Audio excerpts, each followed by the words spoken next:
अगर चंद्रमा नीच राशि में है तो जहां पर भी कर्क राशि पड़ेगी वो भाव अत्यंत बली हो जाएगा।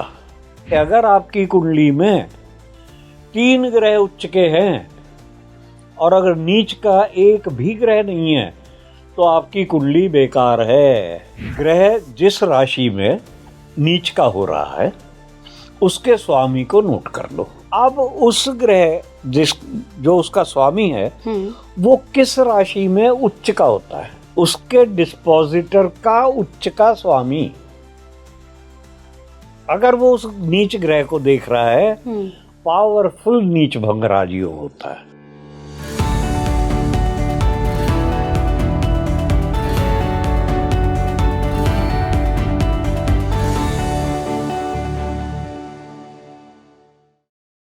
नमस्कार भारत, आप देख रहे हैं स्पीकिंग श्री। मैं हूं आपके साथ इला गोस्वामी। आप सभी बहुत दिन से कह रहे थे कि इला जी वीपी गोयल सर के साथ एक नीच भंग और नीच भंग राजयोग पर बात की जाए। यूँ तो हमने कई सारे वीडियो रिकॉर्ड किए हैं इस सब्जेक्ट पर, लेकिन आपकी बहुत दिली तमन्ना थी, आप अच्छे से गहराई से समझना चाहते थे कि कुंडली में नीच भंग कब होता है और क्या नीच भंग और नीच भंग राजयोग दोनों एक है। क्या किसी ग्रह का अगर नीच भंग हो रहा है तो वो एक तरीके का राजयोग है। तो आज कुंडली के इन्हीं कॉम्बिनेशंस को समझेंगे, कुछ सूत्र सर रिवील करेंगे जो उनके अनुभव में उन्होंने देखा है, इतने सालों के एक्सपीरियंस में उन्होंने जाना है। तो पॉडकास्ट बहुत ही नॉलेजेबल होने वाला है, आई वुड से। और मैं बहुत स्वागत करना चाहूँगी renowned astrologer VP Goyal sir का। Sir welcome on speaking tree. नमस्कार सर, आज नीच भंग राजयोग को समझेंगे। जनरली सर हम देखते हैं कि कुंडली में कोई भी ग्रह नीच का हो और जो 6 सूत्र बताए गए हैं नीच भंग के, कोई भी अप्लाई हो जाता है तो हम उसको नीच भंग राजयोग एकदम से कह देते हैं। तो सबसे पहले तो मैं जानना चाहूंगी ये नीच भंग क्या होता है, कब होता है, और फिर मैं राजयोग पे आऊंगी। इसको मोटा मोटी आप ये समझो, इस शब्द में क्या क्या है। पहले तो है नीच, तो ग्रह नीच का होगा। फिर नीच भंग, कि उसका भंग हो रहा है। भंग मतलब कैंसिलेशन हो रहा है, क्या वो नीच नहीं रहा। उसके बाद राजयोग है। तो हम एक ही शब्द में, एक ही लय में उसको बोल देते हैं। इसको एक्चुअली आपको इन स्टेजेस में समझना पड़ेगा। तो पहले तो ग्रह नीच का है। अब मान लो जब ग्रह कुंडली में नीच का है तो क्यों नीच का कहां होता है, पहले तो यही जानो। बिल्कुल। क्योंकि इसमें 2 स्थिति है, या तो उच्च का है या नीच का है। उच्च का ग्रह क्या करता है और नीच का ग्रह क्या करता है, ये समझो पहले तो। उच्च का ग्रह है तो वो अपने आप को शहंशाह समझ रहा है ना। बिल्कुल। मैं तो सिंहासन पे बैठा हुआ हूं, एक्सॉल्टेड प्लैनेट, एक्सॉल्टेड, उच्च का हूं। तो इनहेरेंट क्या हुआ उसमें, अहंकार। उच्च की स्थिति है कि अहंकार है उसके अंदर। अब इसके विपरीत है नीच, के जिसकी कोई वैल्यू नहीं है, समाज में कोई प्रतिष्ठा नहीं है, या गलत काम करता है, नीचता के काम करता है। तो ये शब्द जो है ये बहुत स्ट्रॉन्ग शब्द है। बिल्कुल। वो ठीक नहीं है। जब आप उच्च के ग्रह को कहते हो अहंकार से भरा हुआ है, तो नीच के ग्रह को आप कह सकते हैं भाई अहंकार नहीं है। अहंकार नहीं है तो वो तो अच्छी परिस्थिति है ना। अहंकारी आदमी कोई अच्छा थोड़ी होता है। ठीक है। तो ये होता है कि मैं इसको किस तरह से देखता हूं कि नीच का ग्रह आपको ये कहता है कि भाई मैं लोअर लेवल पे हूं और मैं मेहनत करके ऊपर आ सकता हूं। पोटेंशियल है ना, पोटेंशियल है, परंतु मेहनत करके मैं ऊपर आ सकता हूं। अब जो अहंकार से पहले ही ऊपर बैठा हुआ है, उसके पास तो स्कोप ही नहीं है मैं कितना ऊपर जाऊंगा। तो इसलिए मैं तो कहता हूं नीच का ग्रह अच्छा है, आपको काम करने को, ऊपर बढ़ने के लिए, उठने के लिए प्रेरित करता है, अगर आपका दिमाग सही है तो। ठीक है, तो ये तो हुई नीच की डेफिनेशन। अब उसके बाद नीच भंग, हम उसमें आपको ऐसा भी रूल देंगे कि जो आप किताब से नहीं निकाल सकते। पहले तो बुक वाला ही रूल दे देंगे, पहले वो ही डिस्कस करते हैं। बिल्कुल सर। कोई कुंडली का एग्जाम्पल ले सकते हैं, नहीं तो वैसे ही मैं बताता हूं, समझ में आ जाएगा। अब देखिए, शास्त्रों में नीच भंग किस तरह से डिस्क्राइब किया है। उन्होंने ये 2, 3, 4 रूल दिए हैं, और वो सारे रूल जो हैं वो सिर्फ नीच जो ग्रह है वो किस राशि में नीच का हुआ है और किस राशि में वो उच्च का होता है, तो उसको किसी भी नाम से हम पुकार सकते हैं। बिल्कुल। कि जिस राशि में वो नीच का हुआ है, जहां बैठा हुआ है, तो उसके स्वामी को, उस राशि के स्वामी को हम नीचेश बोलेंगे। मान लीजिए मैं एक वोकैबुलरी बना रहा हूं थोड़ी सी, कि उसको नीचेश हम कहेंगे। और जिस राशि में वो उच्च का होता है तो उसको हम उस ग्रह का उच्चेश बोलेंगे। ठीक है। जैसे मान लीजिए सूर्य है, सूर्य शुक्र की राशि में नीच का होता है, 7 नंबर में। शुक्र की राशि में नीच का होता है, लिब्रा में। तो हम शुक्र को उसका नीचेश बोलेंगे। ओके। और सूर्य मंगल की राशि में उच्च का होता है, मेष में, मेष राशि में, तो मंगल को हम उच्चेश बोलेंगे।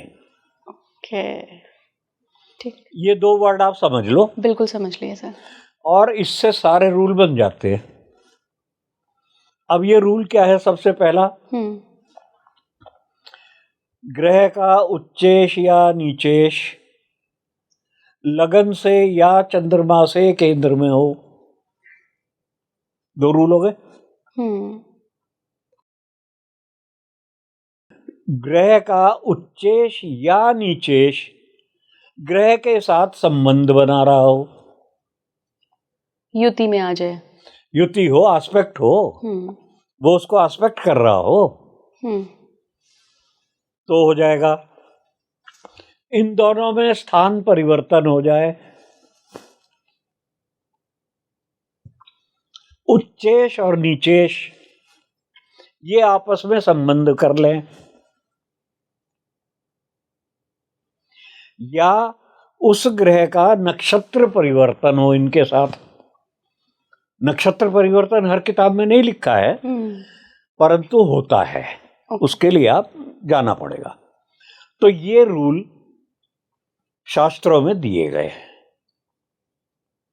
उसके बाद एक और रूल ढूंढने पर मिलता है कि नीचेश या उच्चेश आपस में दृष्ट कर रहे हो एक दूसरे को, तो भी उस ग्रह का नीच भंग हो जाएगा। अब एक और प्रिंसिपल वो आपको खोजने पे भी नहीं मिलेगा, वो मैं आज आपको बता देता हूं। ग्रह जिस राशि में नीच का हो रहा है उसके स्वामी को नोट कर लो। ग्रह जिस राशि में नीच का हो रहा है उसके स्वामी को नोट कर लो। अब उस ग्रह जो उसका स्वामी है वो किस राशि में उच्च का होता है। ठीक है। तो वो उच्च राशि का स्वामी यदि ग्रह को देख रहा है, उसके डिस्पोजिटर का उच्च का स्वामी अगर वो उस नीच ग्रह को देख रहा है, पावरफुल नीच भंग राजयोग होता है। ये राजयोग है। अभी आ रहा हूं। अच्छा, पावरफुल नीच भंग होता है। अच्छा, नीच भंग होता है। मैं तो राजयोग बोल गया इसमें, क्योंकि जो कुछ योग डिस्पोजिटर थ्योरी के बने हुए हैं वो इसमें मिल जाता है नियम। उसको पराशर जी ने राजयोग बोला है, इसलिए मैंने वो वर्ड यूज कर लिया। ठीक है, तो ये अब हम आते हैं राजयोग पे कि भाई नीच भंग तो हो गया। अब मैंने अपनी रिसर्च में सरल 2 में मैंने इतनी कुंडलियों पे इसको हर वर्ग, हर लगन की कुंडली, हर प्लेनेट जैसे नीच का होता है तो वो 100-150 कुंडलियां बन गई, सारी डिस्कस की है और उसमें प्रूव किया है कि 94 to 95% नीच ग्रह का नीच भंग हो जाता है। और मैं हमेशा से इतने सालों से कहता आ रहा हूं, never be afraid of debilitated planet. Satyacharya ji ने, गर्ग ने लिखा है कि अगर आपकी कुंडली में 3 ग्रह उच्च के हैं और अगर नीच का एक भी ग्रह नहीं है तो आपकी कुंडली बेकार है। इतने स्ट्रॉन्ग वर्ड में उन्होंने लिखा हुआ है। और मेरे पास ऐसी कुंडलियां हैं, 3 ग्रह 4 ग्रह उच्च के हैं, नीच का एक भी ग्रह नहीं है, बेचारा जिंदगी भर जूते घिस घिस के मर गया। ठीक है, अब पराशर जी, अब राजयोग कैसे बनता है?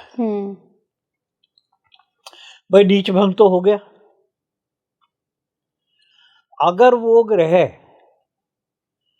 जो राजयोग बनने के नियम हैं उनमें पार्टिसिपेट कर रहा है तो राजयोग बनेगा ना। मान लीजिए केंद्र का स्वामी नीच का हो गया है जी, नीच भंग है या नहीं है? अगर वो त्रिकोण के स्वामी के साथ संबंध बनाता है तो राजयोग है। ओके। जरूरी नहीं कि नीच भंग ही हो उसका। अगर वो किसी अधम योग में पड़ा हुआ है, चाहे कितना ही नीच भंग कर लो, रहेगा तो अधम योग में है। तो ये नीच भंग राजयोग जो है, राजयोग ये अब उस कुंडली पे डिपेंड करता है। ओके। और कुछ ऐसे योग हो जाते हैं जो ऑटोमेटिकली राजयोग सिग्नली वो दे देता है अपने आप में ही। वो पराशर जी ने भी 3 नियम दिए हुए और एक नियम मैं देता हूं अपना। वो नियम बड़ा स्पेशल नियम है और केवल चंद्रमा पे लगाऊंगा। अगर चंद्रमा नीच राशि में है तो जहां पर भी कर्क राशि पड़ेगी वो भाव अत्यंत बली हो जाएगा।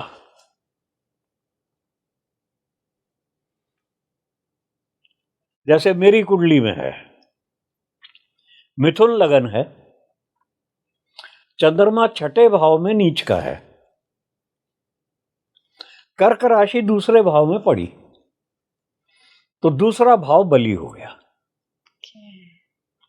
एक तो बड़ी अच्छी तरह से बकबक करता हूं, स्पीच, पैसे बहुत हैं, धन भी है, परिवार भी है, परंतु द्वितीय भाव का स्वामी 6ठे में चला गया तो धन दुश्मन भी ले जाते हैं। अच्छा। धन दुश्मन पे भी चला गया, धन तो देगा। वही अफगान वाली बात है, भगवान मेरा खर्चा बढ़ा। ठीक है ना? हाँ, तो ये इसका एक नेगेटिव पॉइंट हो जाता है। परंतु अब आप मोदी जी की कुंडली देख लो, मैं तुला की कुंडली लेता हूं, ठीक है, क्योंकि वो मुझे मोदी परिवार से मिली है, भगवान की कृपा हुई, मुझे मिल गई वो। तुला लगन की कुंडली है और 10वें भाव में कर्क है और चंद्रमा नीच का है सेकंड हाउस में, स्कॉर्पियो में। 10वां भाव बली हो गया ना। बिल्कुल, कार्य क्षेत्र देखिए कितना टॉप पे पहुंच गए, टॉप पे पहुंच गए। तो एक ये मेरा राजयोग है चंद्रमा के लिए। और पाराशर जी ने जो 3 बताए हैं, अभी वो भी आता हूं मैं। पराशर जी का पहला है नीच ग्रहों का राजयोग कब बनता है। पराशर जी ने कहा है कि 3, 6, 8 भाव में यदि नीच का ग्रह बैठा हो तो वो राजयोग के फल देता है।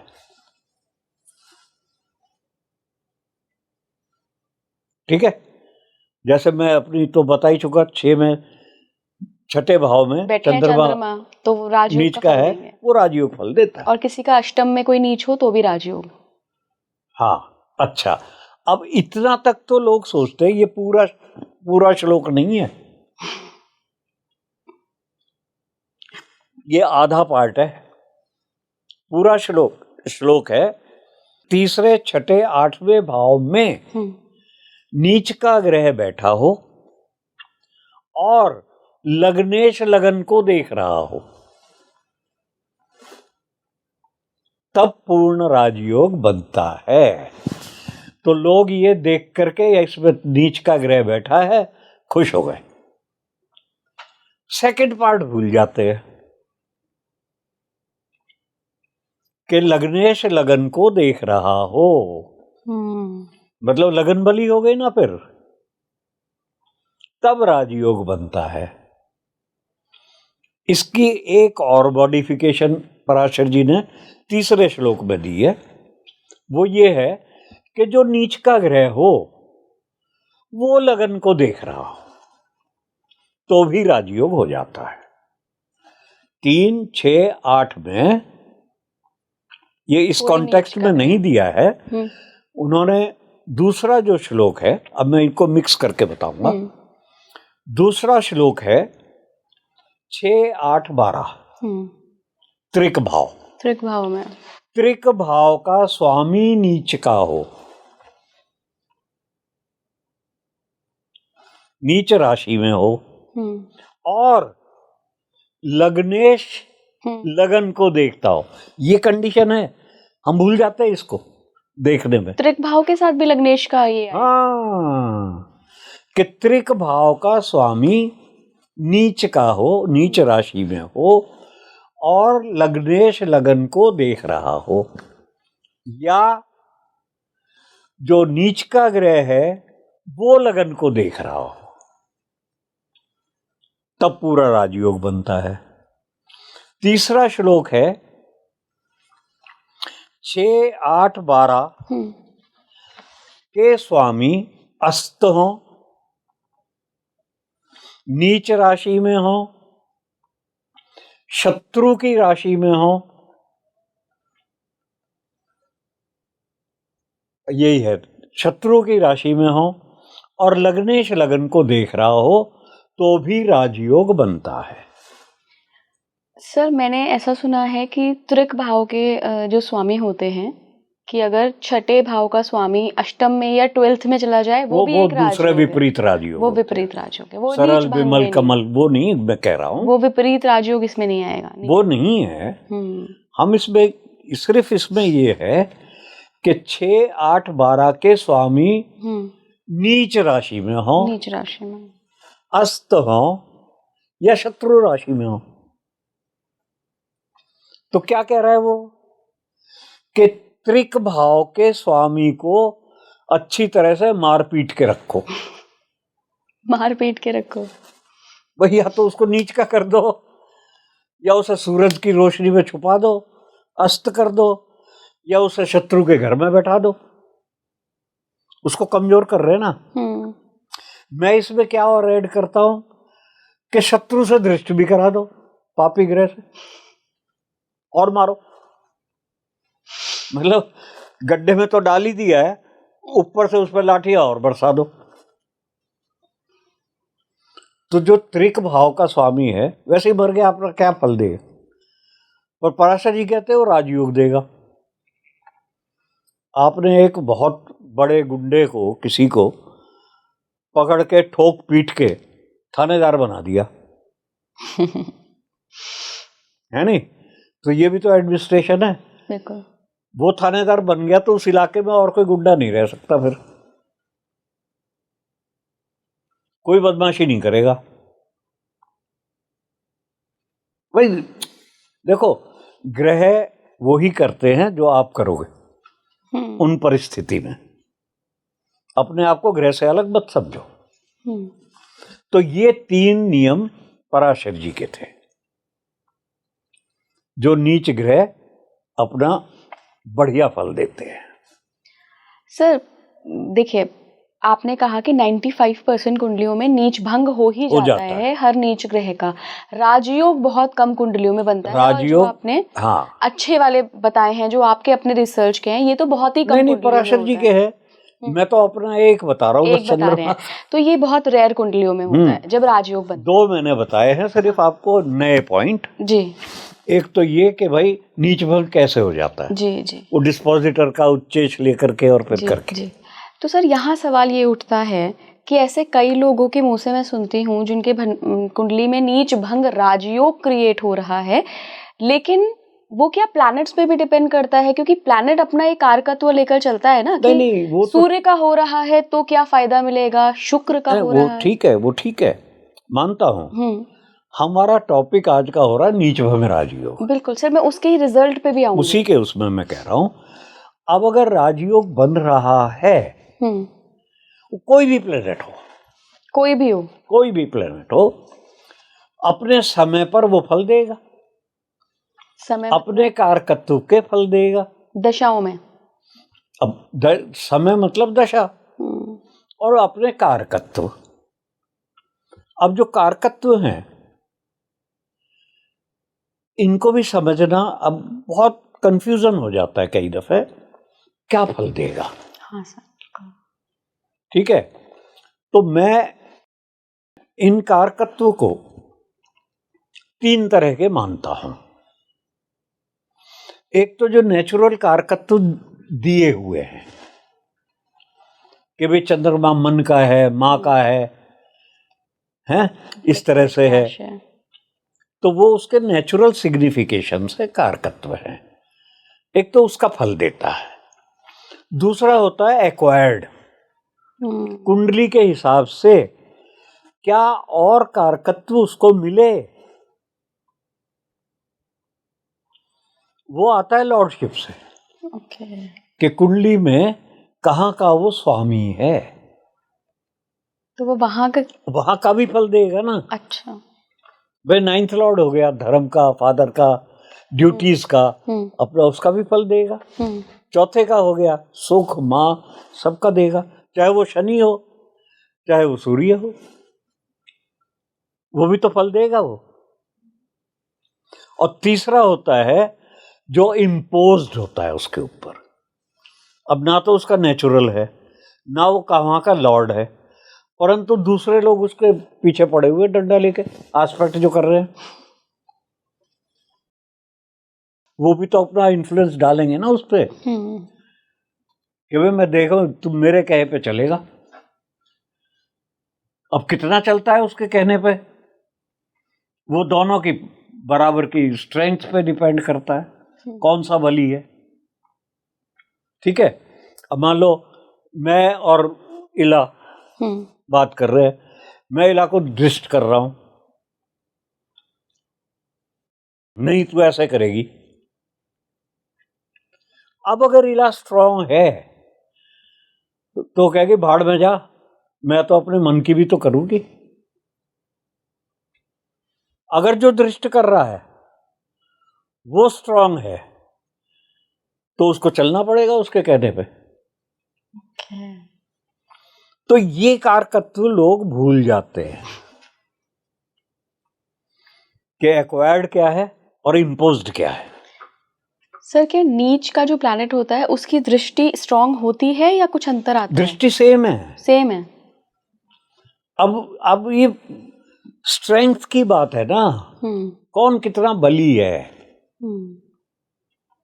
क्या ये षटबल से देखते हैं? षटबल से भी देख सकते हैं। इसके अब जो नियम है, ज्यादातर आपने शुरू में केंद्र त्रिकोण की बात की थी, ऑफ द कैमरा। हाँ, ऑफ द कैमरा। तो अब उसको आप समझो। बेसिकली केंद्र विष्णु स्थान है।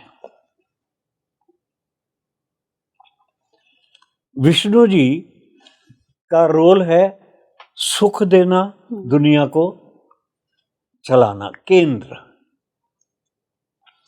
और शास्त्रों में सब में जो ज्योतिष अगर शुरू करोगे तो त्रिकोण को लक्ष्मी स्थान बोला गया है। 159। एक तो केंद्र त्रिकोण दोनों है, तो वो 59 जो है ये लक्ष्मी के स्थान है। और जब विष्णु और लक्ष्मी मिलते हैं तो राजयोग बनता है। बिल्कुल ठीक है ना। तो उसको स्ट्रेंथ देखनी पड़ती है कि कौन बली है। अब षटबल तो हर कोई कैलकुलेट करता नहीं है, तो उसका अंदाजा हम उसी से लगा सकते हैं कि ग्रह किस संबंध में है, कहाँ का। वही आ गया ना, इम्पोज्ड, एक्वायर्ड, और वो कारकत्व किसके क्या है, बली। अब मान लो एक ग्रह है, त्रिकोण का मालिक है, 5वें में, और जाके केंद्र में बैठ गया।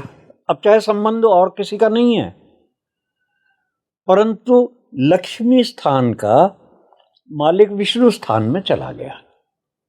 राजयोग में नहीं है, परंतु दोनों सिचुएशन उसकी अच्छी हैं। ओके। तो वो ग्रह बली होगा।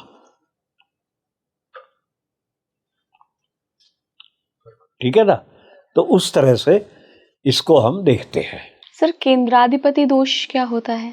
केंद्राधिपति दोष, अब ये एक ऐसा टॉपिक है, लोगों ने इसको पीट पीट के इतना खराब कर दिया है और भय बना दिया है। पराशर जी ने सिर्फ ये लिखा है कि केंद्र के स्वामी कोई भी ग्रह हो, केंद्र का स्वामी वो न्यूट्रल हो जाता है। सिर्फ इतना लिखा है। कब, कैसे, ये नहीं लिखा। केंद्र का स्वामी न्यूट्रल का रोल कर लेता है। अब लोगों ने उसकी टांग इतनी खींच दी है कि वो केंद्र में बैठे हुए ग्रह को भी न्यूट्रल बोल देते हैं। अच्छा। उन्होंने स्वामी को बोला है। अब इसको भैया थोड़ा सा बुद्धि लगा के सोच लो कि 5 ग्रह 2-2 भाव के स्वामी, सिर्फ सूर्य और चंद्रमा एक भाव के, एक राशि के स्वामी, बाकी सब 2-2 के हैं। तो एक पे तो वो न्यूट्रल हो गया अगर केंद्र का हो जाता है तो। अब सम है वो। अब दूसरा भाव कहाँ है, दूसरे साइन कहाँ है, वो भी देखना है। अगर वो अच्छा साइन जगह पर है, अच्छी लॉर्डशिप वो है, तो शुभ हो गया। और अगर खराब जगह पे है तो अशुभ हो गया। तो ये योग भी हो सकता है, दोष भी हो सकता है। तो इसे केंद्राधिपति दोष ही क्यों बोलते हैं? सर अगर 1st and 10th का लॉर्ड 6, 8, 12 में बैठ जाए तो भी ये केंद्राधिपति दोष हुआ? एक मिनट, मैं वही तो आ रहा हूँ। लॉर्ड शिव की बात करो ना पहले, बैटरी की बात भी बाद में करेंगे। मान लीजिए 1st और 10th का लॉर्ड है। 1st और 10th का लॉर्ड सिर्फ बृहस्पति या बुध ही हो सकते हैं एक साथ। हाँ। ठीक है, तो 10th 1st का लॉर्ड केंद्र अधिपति दोष में नहीं आता है। ओके, यही पूछ रही थी मैं।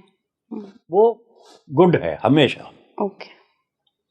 अब बुध 10th का लॉर्ड है तो वो न्यूट्रल हो गया, और वो लगन का लॉर्ड भी है तो शुभ हो गया। तो दोष कहाँ रहा? दोष नहीं है। आप हर हर हर लगन को देख लो। मैं कहता हूँ मेष से शुरू करता हूँ।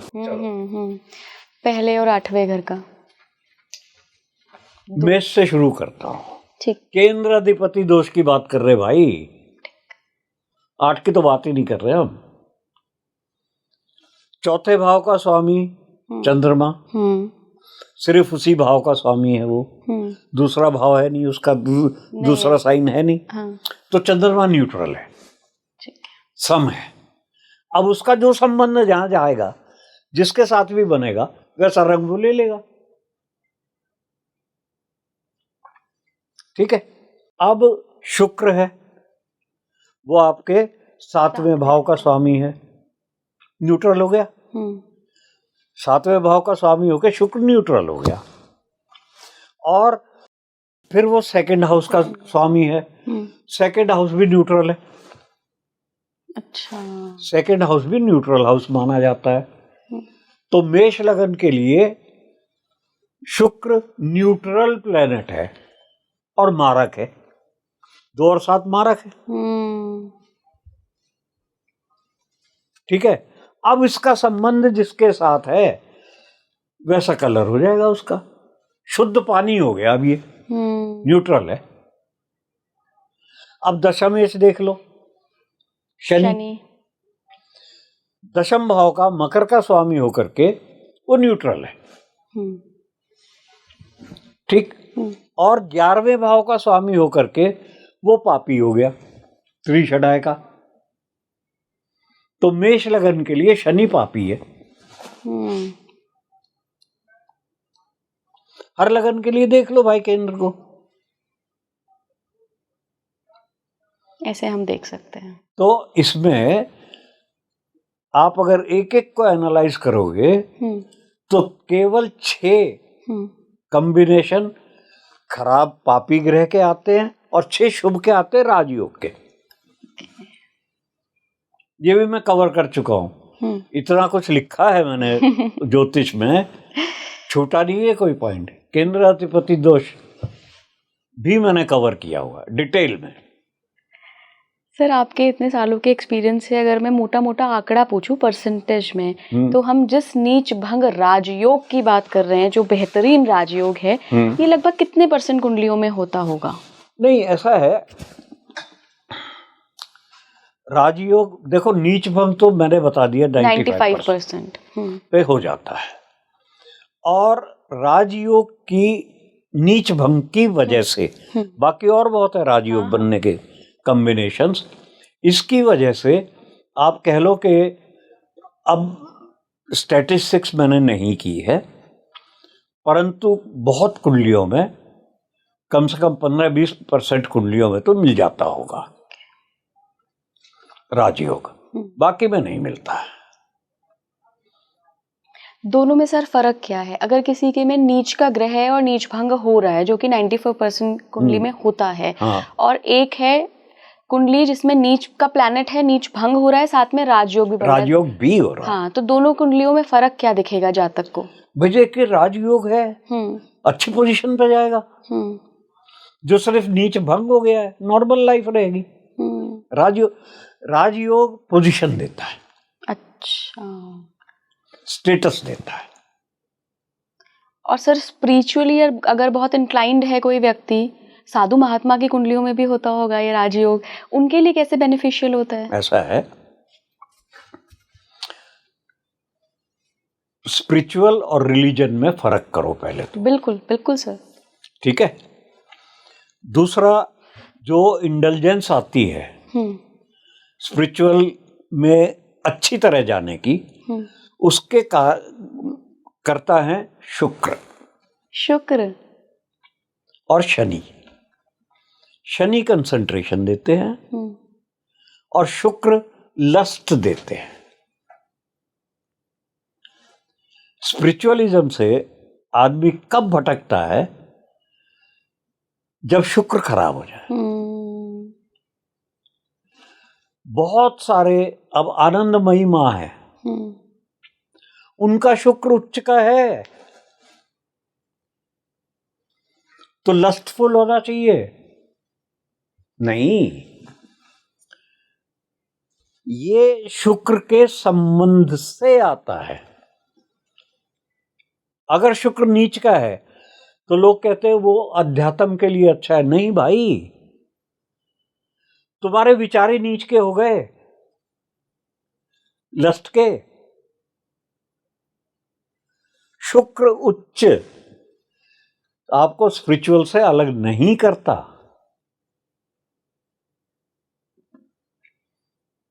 अब तो इस तरह से मेन ये है। और शनि आपके मेन प्लेनेट है तपस्या के और उसके वैराग्य के। और केतु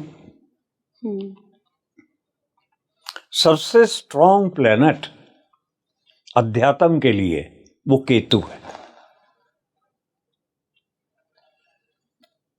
बहुत ही, आप देख लो, जब भी वो केतु की दशा आएगी आपकी, कहीं भी हो, वो आपको अध्यात्म की तरफ मोड़ेगा ही मोड़ेगा। अब मैं आपको एक एग्जांपल देता हूं। अभी मैंने देखा, दो बहनें हैं, उनकी कुंडलियों पूछ रहे थे। एक की केतु की महादशा चल रही है और उसमें शुक्र की अंतर्दशा चल रही है। दूसरी बहन के शुक्र की महादशा चल रही है और केतु की अंतर्दशा चल रही है, दोनों बहनों की। उन्होंने मेरे से कहा, तीर्थ पे कैलाश मानसरोवर जाना चाहते हैं। मैं, देखो क्या संयोग है, शुक्र में केतु, केतु में शुक्र। हाँ, और दोनों बहनें और इकट्ठा दोनों जाना चाह रही। तो ये अध्यात्म की तरफ मोड़ता है। सर, आपने शुक्र का नाम लिया, यही कारण है कि शुक्र मीन आखिरी राशि में जाके उच्च के होते हैं? नहीं, ये कोई, बहुतों ने कोशिश की है कि भाई ये ग्रह यहाँ नीच का हो रहा है, यहाँ उच्च का हो रहा है, क्या कारण है, क्यों? कोई नक्षत्र से कर रहा है, बड़े बड़े मैंने इस पे थीसिस पढ़े, पर सॉलिड रीजन नहीं है।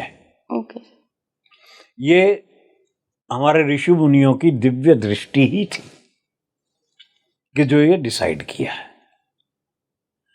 रीजन को आप कितने भी देते रहो। अब शुक्र है, उच्च का होता है बृहस्पति की राशि में। दोनों तो एक दूसरे को आई टू आई देखते नहीं है, और वहां जाके उच्च का होता है वो। मैं जो रीजनिंग समझता हूं थोड़ी सी, कि भाई शुक्र लग्जरीज का प्लेनेट है। लग्जरी की उच्चता कब मिलेगी? जब आपको विजडम से लग्जरी को एंजॉय करोगे। बगैर विजडम के अगर आप लग्जरी एंजॉय करोगे तो आप नीच के हो जाओगे। पात्रता भी होनी चाहिए। अब सूर्य उच्च का होता है मेष में। मंगल की राशि है, क्रोधित राशि है। नक्षत्र क्या है? केतु का। वहां उच्च का होता है। सूर्य तुला में जाके नीच का होता है 10 डिग्री पे, परम नीच का। तुला राशि लग्जरी की पॉजिटिव राशि है शुक्र की। राजा अगर उसमें इंडल्ज करे ऐशो आराम में, लग्जरी में, तो उसका पतन हो जाएगा। बिल्कुल।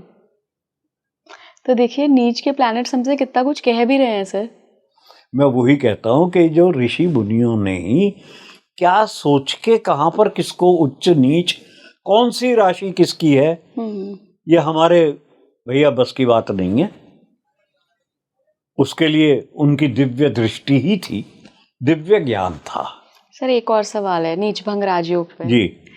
क्या नीच भंग राजयोग का फायदा इस बात पे भी डिपेंड करता है कि आपके किस हाउस में वो नीच भंग राजयोग हो रहा है, कि उस हाउस की महादशा शुरू हुई।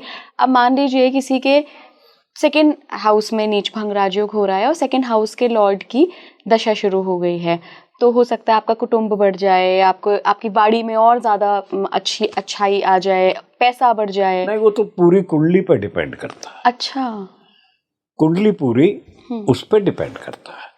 हाउस अब आप पे नहीं करता। नहीं, हाउस पे भी कुंडली के पार्ट 3 है भाई, साइन, हाउस और प्लैनेट, और क्या है। ठीक है ना। तो कहां पर, पहले तो डिपेंड करता है कौन है, ग्रह कौन सा है, ग्रह कौन है, अब बताइए कहां का स्वामी है।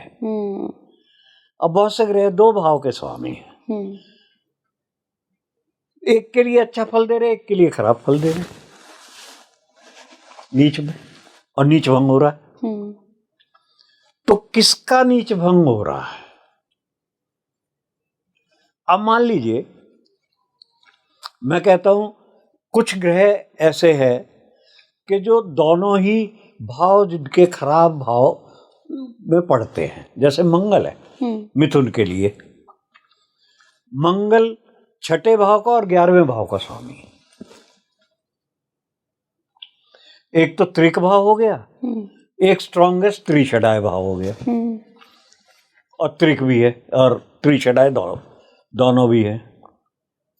अब वो नीच का हो गया। गुड।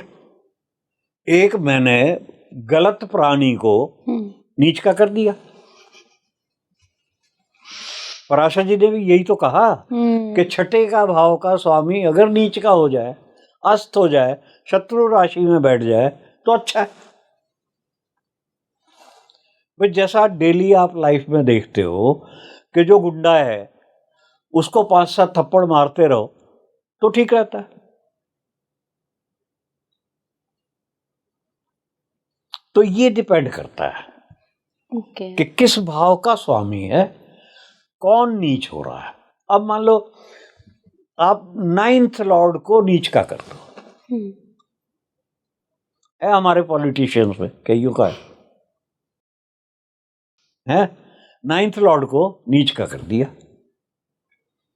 क्या हुआ, कर्तव्य, 9th हाउस धर्म का बोलते हैं, वैसे मैं उसको कर्तव्य भाव बोलता हूं। तो कर्तव्य खराब हो गए ना, समझता ही नहीं अपने कर्तव्य को। 9th लॉर्ड उच्च का हो गया तो अपने कर्तव्य के प्रति अहंकारी हो जाएगा कि मेरे से अच्छा कोई कर्तव्य करता नहीं है, ड्यूटी मैं पूरी करता हूं, चाहे करता हो या ना करता हो। अहंकार तो आ गया। बिल्कुल सर। ठीक है। अब हमारे देख रहा था कुंडली, 9th लॉर्ड 9th हाउस में भी नीच का ग्रह बैठा है और 9th लॉर्ड भी नीच का है। फिर क्या होता है सर, बैंड बज जाता है। पोजीशन भी दे रहा है क्योंकि वो ऐसे भाव में बैठ जाए कि जहां पर नीच वेलकम है, वो देगा, पोजीशन देगा, फिर गिराएगा। अच्छा। फिर भाग्य खत्म हो जाएगा। मैं नाम नहीं ले रहा हूं, लोग समझ जाएंगे। समझ ही गए सर, हैं, समझ ही गए। ठीक है। तो ये डिपेंड करता है कहाँ का है, कहाँ का। मैंने इसलिए शुरू में आपको पराशर की एग्जेम्पशंस भी बता दी जी, नीच भंग के नए रूल भी बता दिए, और किस भाव का स्वामी है वो भी अब हमने बात कर ली। बिल्कुल बिल्कुल सर, बहुत बहुत धन्यवाद सर। आप My हमेशा आते हैं और इतना कुछ सिखा कर जाते हैं हमारे, मुझे भी और मेरे दर्शकों को भी। नहीं ये तो बेसिक्स हैं सर पता होता क्या है, ये मेरा अपना ऑब्जर्वेशन है कि आप एक तो किताबी ज्ञान आपने पढ़ लिया, एक होता है कि जो एक्सपीरियंस्ड बंदा है, व्यक्ति हैं जिन्होंने इतने सालों से कुंडलियां देखी हैं, जिन्होंने अपने एक्सपीरियंस में देखी हैं, नहीं जब हम उनसे समझते हैं ना सर। एक मिनट यहाँ मैं बताऊंगा कि हम जब ज्योतिष की किताब पढ़ते हैं उसके ऊपर मनन नहीं करते। हाँ बिल्कुल, ये भी है। अब जैसे आज मैंने बताया कि पराशर जी का पूरा श्लोक क्या है, पता ही नहीं है लोगों को कि भाई 3, 6, 8 में नीच का ग्रह बैठा हो। अगली लाइन नहीं पढ़ेंगे लग्नेश कि लग्नेश लगन को देख रहा हो, तब राजयोग बनता है। वो ही पढ़ लिया, अरे मेरा तो तीसरे भाव का नीच का बैठा हुआ है, राजयोग बन गया। बिल्कुल, मुझे लगता तो है ये सिर्फ है, मनन नहीं करते। मनन नहीं करते, और अधूरा ज्ञान वैसे भी डेंजरस होता है। हाँ, उसको ऐसा है, इसका तरीका क्या होता है, आप अगर एक श्लोक पढ़ते हो, एक श्लोक पढ़ दो, किताब बंद कर दो। अब उस श्लोक को सोचो क्या लिखा है, कहां कहां पर कैसे अप्लाई हो सकता है, मन ही मन में सोचो आप। ठीक है, देखो आपको अपने आप उसके 3-4 और मीनिंग मिल जाएंगे। चलिए खैर, ये तो बिल्कुल सर, बहुत बहुत धन्यवाद। आप मुझे कमेंट बॉक्स में बताइएगा कि आपकी कुंडली में क्या कोई नीच का प्लैनेट है, अगर है तो वो कौन सा प्लैनेट है, और सर के रूल अप्लाई करिए और देखिए क्या नीच भंग हो रहा है तो क्या वो राजयोग में तब्दील हो रहा है, क्या आप उस 15 से 20% की श्रेणी में आ रहे हैं जिनकी कुंडली में नीच प्लैनेट से पहले नीच भंग और फिर नीच भंग राजयोग क्रिएट होता है।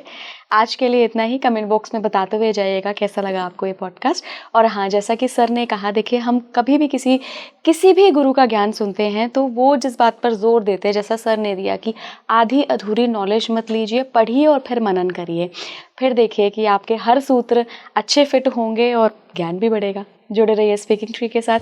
नमस्कार।